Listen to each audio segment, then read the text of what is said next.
The man behind Space Marine 2 developer Saber Interactive says that he did not replace a lead writer with AI, but he also says that looking back, he would have been happy to. It's a bit weird. You see, in part, this is a story about how business leaders conduct themselves in the industry, but it's also a story about slop. Because how would you like AI-generated music, AI-generated radio stations, and AI-generated voices in the video games that you pay for, complete, of course, with a whole other game mode where the actual narrative is also AI-generated with infinite characters? Don't know about you, but it certainly sounds like slop to me. But even weirder, the tinder that started the fire that is today's story was none other than famed magician, executive, and game developer Randy Pitchford, and a fateful trip to a medieval times restaurant where he accidentally left behind a USB stick. It really is as absurd as it sounds, and I suppose proof that with characters like that out there, we really don't need to AI generate our characters. As it would turn out, the first event in this absurd chain of events is an embarrassing 2018 story about Randy Pitchford. At first, we had no idea that would even be a part of this story. And the reason why this story has happened, is that Saber Interactive has got a new video game. It's called Rideshare Stimulator. Yes, Stimulator, and no, this is not an adult-themed take on the old toys-to-life genre. Simply put, it's like Crazy Taxi in that you drive a taxi, but otherwise it's a completely different game, because you drive in a somewhat legal fashion, and the real game is about the conversation you have with your weird passengers about their weird interests and weird lives. Now, you may be wondering how this, a funky-looking sim game, leads us to Mr. Pitchford's USB stick. As we're about to find out, you'd actually have to crack a secret, though rather obvious code. Take a ride in my chariot, and I will take you to the castle. You see, in the trailer for Rideshare Stimulator, there is a number plate. It reads USB Gear DRV. That may not mean anything to you, but look closer. It is the logo of Gearbox Software, and this is very clearly a reference to Randy Pitchford. Here's how, and it truly is absurd. Randy Pitchford once left a USB drive with confidential company files and adult content on it at a restaurant. He later defended the porn found on the USB stick as magic research into fluid production. To quote him, "This is not a sex worker, this is a fucking magician." A rather odd thing to say, though sleight of hand is important to magic, and Randy Pitchford is actually a magician. But to be more serious, that was obviously a rather weird, embarrassing event. So it's weird then that Saber has put a reference to that decade-old scandal into a game trailer. Ride in my chariot, and I will take you to the castle.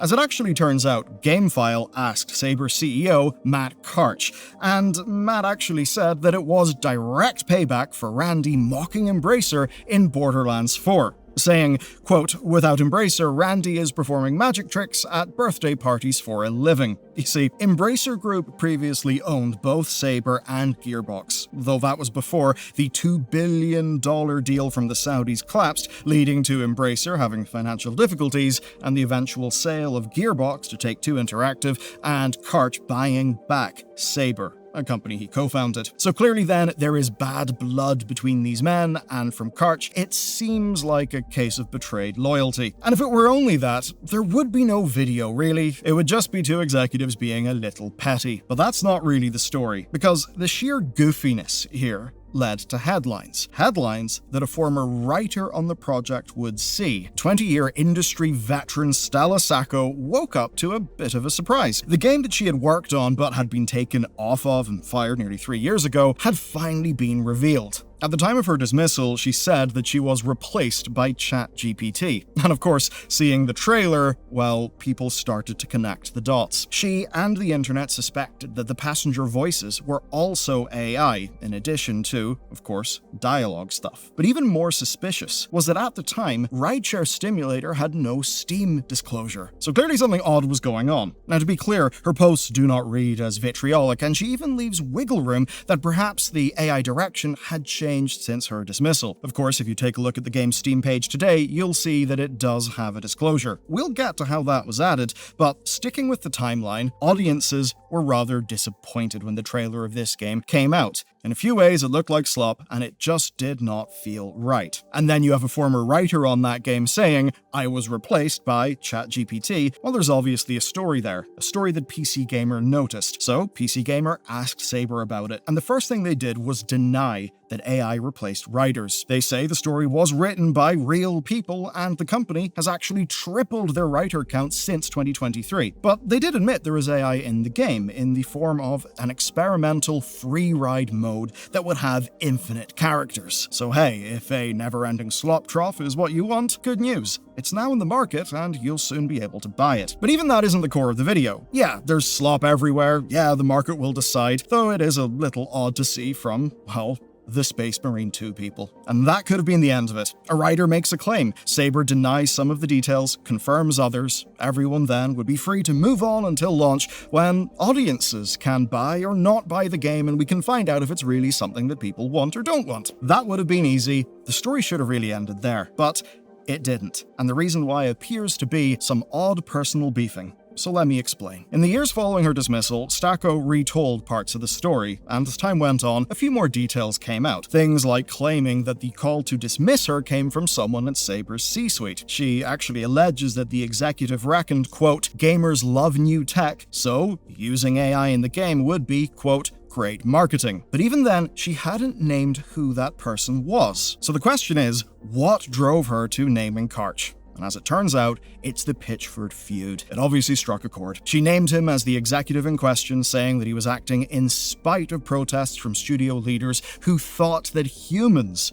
could do the work. Maybe if those studio leaders got their way, Rideshare Stimulator wouldn't have that smell of slop that it appears to have. But for our story to progress, we have to remember how Matt Karch seems to feel about loyalty, given the Pitchford feud. He does not seem to have taken being named particularly well. Stella who? I had to ask Claude because I have never spoken to her or seen her. That is the beginning of Karch's statement to This Week in Video Games. He went on in the statement to confirm that AI tools are being used in rideshare, and that the disclosure would have came to Steam when the feature was finished, and that the story script had been written by someone who would be capable of accepting an award should they win one. I.e., it's writing of a human, and that means they would be eligible for an award. He also goes on to say that because rideshare is lower priced, using AI for voices is a plus for consumers. But what leaves a bad taste in the mouth is what would be said next. As far as Stella's concerned, she was replaced by someone more talented and terminated for a variety of reasons a few months later. From what I can gather, she enjoys controversy even more than I do. I would frankly, in retrospect, have been happy to replace her with AI. At least we would be dealing with someone programmed to be honest. Fun stuff. And of course, everyone is entitled to their opinion. That certainly is his. Responding to it though, Sacco reaffirmed the truthfulness of her statements and said that, quote, "everyone got to see what kind of man is running Saber." And that is where the story gets a bit more tricky. Because we have the CEO of a major game publisher using his platform and media access to make a sustained effort to personally by name call his former employee and detractor a liar, while at the same time talking about how consumer-friendly the AI-created content is, how honest it is, and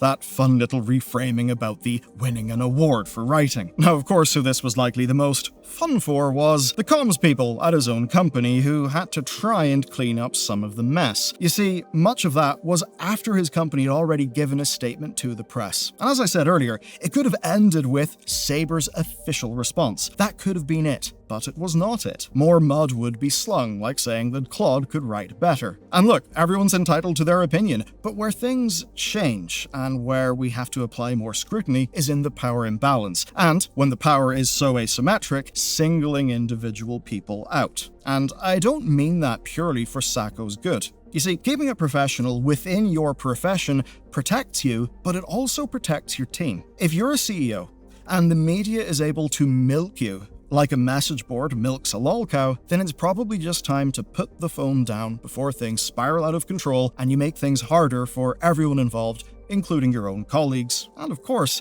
even your own shareholders. But of course, this story exists because phones were not put down and people kept yapping. Though in our next case, not for the reason you may expect. As you're about to find out, we're almost getting a happy ending in this story, but before that, we got the disclosure on Steam. It says that human writers were on the campaign story, characters, and dialogue. AI was used for voice generation and some localization. AI-generated passenger missions are there in the optional free ride mode, which you can skip. However, AI music is on some of the radio stations, and that is labeled as such in the game. And if you were to skip the free ride mode, you would get out of doing the AI-written missions, though the AI voices, localization, and radio are all there in the core game campaign. Funnily enough, Sacco would go on to say that that disclosure is actually worse than what she had even claimed about the game and the AI use. As for my take, the game looks and sounds like Slop, but that is just my opinion. If the game's fine to you, that's totally okay, and ultimately, the market will decide. Now, that happy ending that I promised you with, there is a good bit of that,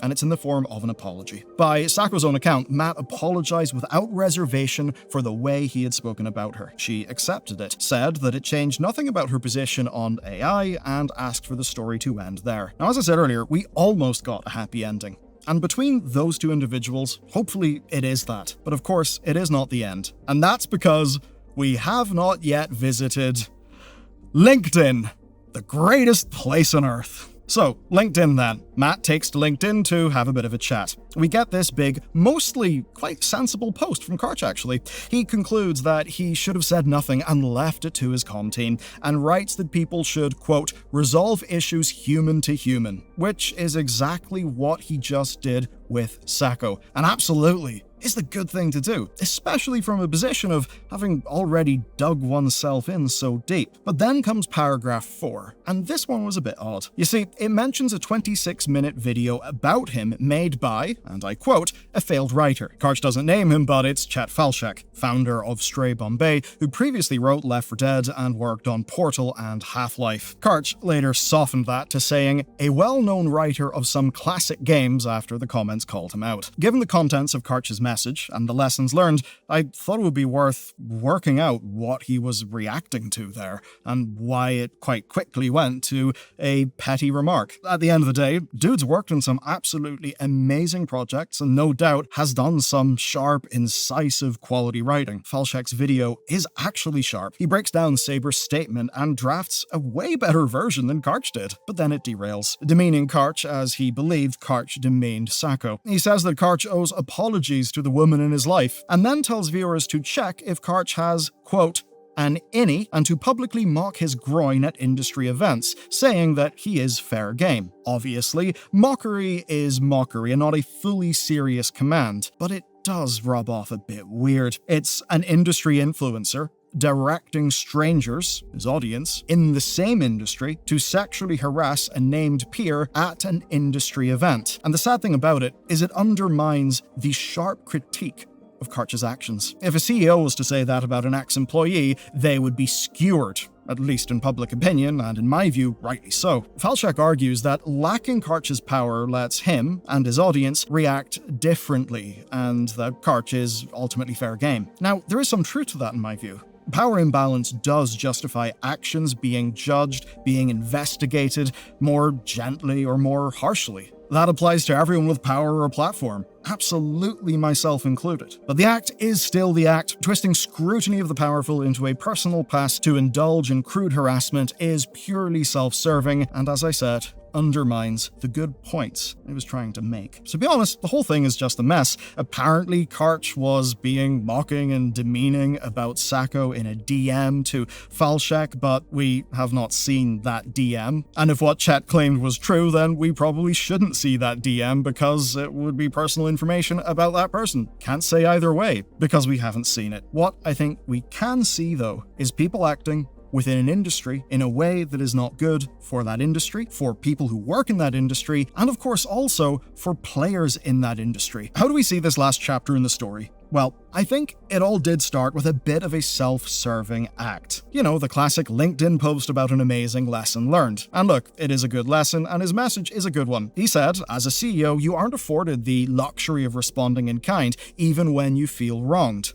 Yeah, absolutely. But it doesn't seem that's what he went on to do. Not against Falchuk when he was crass and thoughtless. And obviously, prior to him learning that lesson, not with Sacco. But if we go back and back and back, we see that this all started because Karch felt wronged by Randy Pitchford's studio making fun of Embracer Group. He responded in kind with a license plate, and one that didn't just idly mock Gearbox, no, one that was targeted, direct, personal, and it all spiraled out from there. It's an odd story of a CEO seemingly using his game to settle a score, and I think that's all why the most important aspect of today's story isn't just the apology from Karch. It is actually, I think, the fact that Sacco accepted it. She didn't have to accept it. She was winning in the public consciousness, and accepting the apology handed Karch a way out of the mess that he had made entirely by himself. Yet, she took it anyway. Such grace is all too rare, and her closing words,